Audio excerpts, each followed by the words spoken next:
भारत पाकिस्तान में दहशतगर्दी वाज़े, बेशुमार मौक़ों के ऊपर डोजियर हम फराहम कर चुके हैं, बेशुमार मौक़ों के ऊपर वो पर्दा चाक कर चुके हैं, बेशुमार मौक़ों के ऊपर वो तमाम तरह हक़ाइक़ हम दुनिया के सामने ला चुके हैं।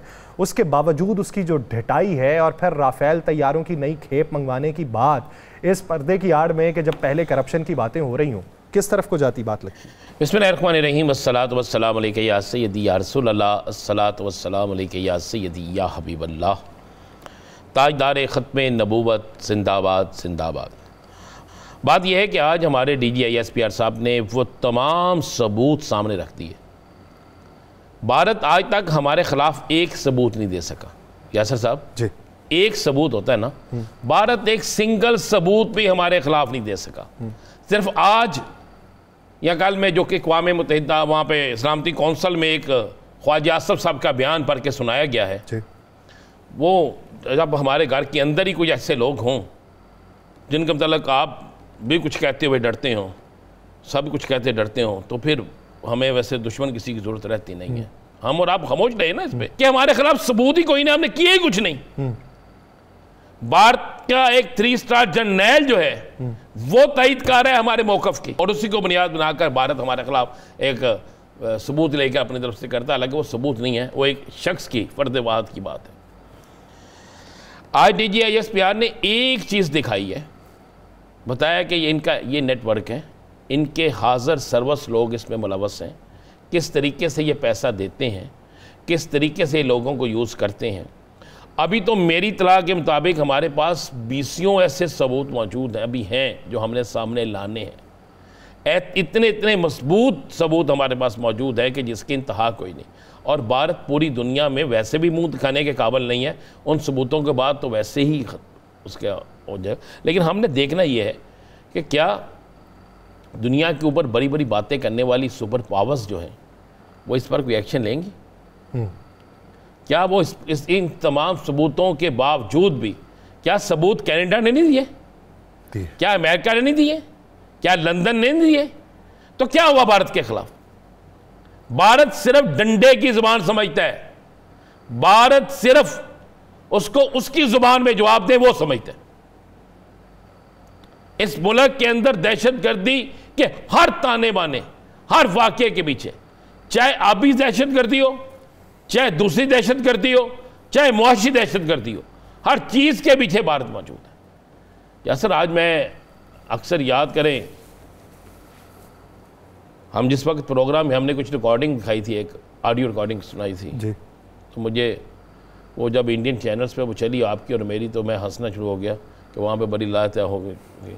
उसके बाद कल जब मैं क्या उम्मीद की जा सकती थी वैसे उनसे, फिर कल जब हमने कहा कि 3 जजेस किधर हैं वो, तो उसके बाद आज उस पर भी बड़ी वो मैंने फुटेज रखी हुई है, उस पर भी बड़ी कि जी वो 3 जजेस जो है वो तो भारत से भी बाहर किसी और मुल्क में हैं। भाई उस मुल्क का नाम तो होगा ना, कोई ना कोई तो चीज़ होगी ना, उनको ले आए सामने। तो अब तो उनके जर्नैल भी ये बात कहना शुरू हो गए हैं, सारा कुछ हो गया। अब देखना यह है कि भारत पाकिस्तान के अंदर जिस तरह एक ऑडियो सुनाई है कि आप लोगों को पैसे पहुंच जाएंगे किस्तों में, पैसे देता कौन है पाकिस्तान के अंदर, उनके सहूलतकार कौन है? मैंने आगे भी याद करें एक दफ़ा कहा था कि पाकिस्तान के अंदर बहुत बहुत बड़े बुक मेकर जो हैं जिनके डायरेक्ट भारत के साथ कारोबार है। यहाँ पे इतने बड़े बुक मेकर हैं जिन्होंने भारत के साथ कारोबार शुरू कर रखा है। अब भारत के जो बुक मेकर हैं उनके सब के अपनी इंटेलिजेंस एजेंसी से राब्ते हैं। वो वहाँ पे कहते हैं जी फलां शख्स को इतने पैसे फलां जगह दिला दो, वो जाता है जाके आराम से पैसे लेके आ जाता है। उसके मुंह पे तो नहीं लिखा हुआ कोई दहशतगर्द है। लेकिन हम क्यों नहीं पकड़ते इन लोगों को? इन लोगों तक हम क्यों नहीं पहुंचते? पकड़े इनको। इनके भारत के अगर बुक मेकर से तल्लुकात हैं और ये पैसा भारत जा रहा है या भारत के कहने पे यहाँ पे सारा कुछ हो रहा है, तो फिर इन लोगों को पकड़ना चाहिए। ताने बाने जितने आगे मिलते जाएंगे ये लोग पकड़ते जाएंगे। आप 5-6 बुक मेकर पकड़ लें, ये हमारी पुलिस को भी पता है, हमारे बाकी अदारों को भी पता है, जो बड़े बड़े पुलिस तो काफ़ी माशाल्लाह उनसे फैज़ याब होती है ना, पकड़ ले उन्हें, पकड़ के बाकी लोगों को भी सामने लाएं और सबको नंगा करें कि ये है असल मुल्ज़मान, ये है वो लोग जिनके ज़रिए पैसे जाते थे, और ये है वो लोग जो पाकिस्तान में दहशतगर्दी का मौजूद बनते हैं। लेकिन राना साहब, ढिठाई का आलम ये देखिए कि पहले रॉ के ज़रिए जो कार्रवाइयाँ की जाती थीं कि बंदे को मख्फी रखा जाए, उसकी शनाख्त ना पता करवाई जाए। अब तो उनके हाजिर सर्विस फ़ौजी जो हैं वो ये सारा कुछ कर रहे हैं, तो ये तो फिर ढिठाई का आलम हुआ।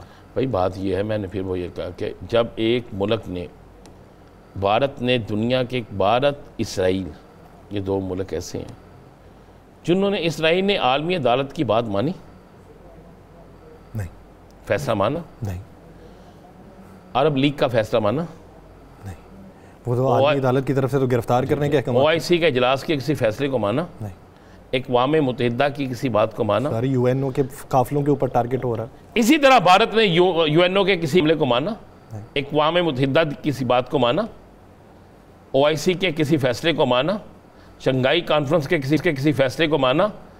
तो इसका मतलब है कि था तो उसके फैसलों को भी नहीं माना। इसका मतलब ये है कि ये लोग पता क्या मानेंगे, डंडा। इसके अलावा अगर आप कहें कि आप इनको आलमी अदालत में ले जाए, कौन सी आलमी अदालत, किस आलमी अदालत की बात कर रहे हैं? 5 दिन से, 6 दिन से, 7 दिन से, जिस दिन से यह मामला चल रहा है, क्या कोई बंदा डिस्कस कर रहा है कि फलस्तीन में, गजा में क्या हो रहा है? डिस्कस हो रहा है किसी जगह पे? तो ये क्या है? क्या ये एक आलमी साजिश नहीं कि पाकिस्तान जिसके अंदर से आवाज उठती थी, इसको इसके अंदर इतना मसरूफ कर दो, इसको इसके अंदर ही ऐसा कर दो कि यहां से भी आवाज उठनी बंद हो जाए। आज जो एक बयान दिया है उसने, एमन वली खान ने, क्या उसका बयान देना बनता था? जब तहरीक इंसाफ भी कह रही है कि हम सब एक हैं, इमरान खान ने भी कहा है कि इसके लिए सब इकट्ठे हो जाओ, तो एमन वली खान कह रहा है कौमों को कौम तकसीम कर रहा है। हमें इस पे भी देखना होगा कहाँ पे कौन क्या कर रहा है। इस वक्त यकजहती का वक्त है, इस वक्त मुल्क सबसे पहले पाकिस्तान है, उसके आगे ना कोई सियासी जमात है, ना कोई शख्सियत है, ना कुछ और है। अब बहुत से लोगों को अपनी सियासी अना की भी कुर्बानी देना होगी, बहुत से लोगों को अपनी सियासत को भी साइड पे रखना होगा। तो आप समझते हैं कि इस मौके के ऊपर कोई रिहाई अमल में लाई जा सकती है और यकजहती का पैगाम दिया जा सकता है, कल जिस तरफ इशारा अली मोहम्मद खान साहब कर रहे थे? लेकिन कुछ भी हो सकता है।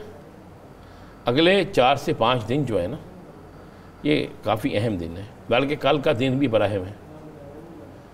कुछ दिन हैं जो बड़े अहम तरीन दिन है, कुछ दिन हैं जिसमें बहुत बड़ी सियासी डेवलपमेंट भी हो सकती है। और ये डेवलपमेंट इसलिए भी होनी है कि मैंने जो चीज़ें देखी हैं पिछले 4 से 5 दिनों में, मुझे सिर्फ इतना बता दें, आज मेरे लिए हैरानकुन बात यह है कि मरीम नवाज शरीफ की तकरीर में कहीं इमरान खान का जिक्र नहीं था। ये मेरे लिए हैरानकुन, नहीं तो उनकी कौन सी तकरीर है जिसमें इमरान खान का जिक्र नहीं होता? तो आप इसे मुस्बत इशारा समझ रहे हैं? मैं ये समझता हूँ कि ऐसा ही होना चाहिए था। सियासत को सियासत के वक्त करना चाहिए, और जब वक्त सियासत का नहीं होता उस वक्त सियासत को नहीं करना चाहिए। ठीक, ये बड़ा बड़ा क्लियर है। लेकिन यासर बात यह है कि इंडिया के, भारत के अंदर से उठने वाली आवाज़ें, चले आपको आज एक और ख़बर दे दूं जी। चैनल तो हमारा उन्होंने बैन कर ही दिया लेकिन जहाँ पे देखा जाता है वहाँ पे खबर। लेकिन आप ये भी तो देखिए 40% इस वक्त जो व्यूवरशिप मिल रही थी हमें वहाँ से मिल रही थी, तो इसका मतलब ये कोई तवाना आवाज़ होगी तो जिसको व्यूवरशिप मिल रही है। खबर दूँ आपको ना जी, आज एक मीटिंग हुई जिसमें मोदी साहब भी थे। जी, हाइप्स की मीटिंग हुई। उस मीटिंग में मोदी साहब के मुंह पे पानी का गिलास किसने फेंका? फिर उस वजीर को पकड़कर सिक्योरिटी वाले कहाँ ले गए? फिर कुछ देर बाद उस वजीर को जब वापस लाया गया तो वहां पर जो वीडियो के 2 वीडियो कैमरे लगे हुए थे उस मीटिंग को कवर करने के लिए उनके सरकारी, उनकी तमाम रिकॉर्डिंग निकाल ली गई। फिर आप ज़रा उस वीडियो को अगर देखें, पहले जो फुटेज जारी होती है स्टार्ट में मीटिंग में, उसमें मोदी साहब के कपड़े हो रहे हैं। उसके बाद दोबारा जो जारी होती है वीडियो, जो फुटेज जारी होती है, उसमें मोदी साहब के कपड़े कोई और है। अच्छा, हाँ, तो ये फिर अंदरूनी इंतशार का पहला इंडिया जाएगा। मैं आपको बता दूं, इंडिया उसी तरह टूटेगा जिस तरह बहुत बहुत बड़ी रियासतें टूटी हैं जो समझती थी हम नहीं टूट सकते। तो अब तो अंदर से मार पानी, कभी जूता पड़ता है, कभी पानी का गिलास मुंह पे मारा जाता है और कभी कुछ और चीज़ मुंह पे मारी जाती है।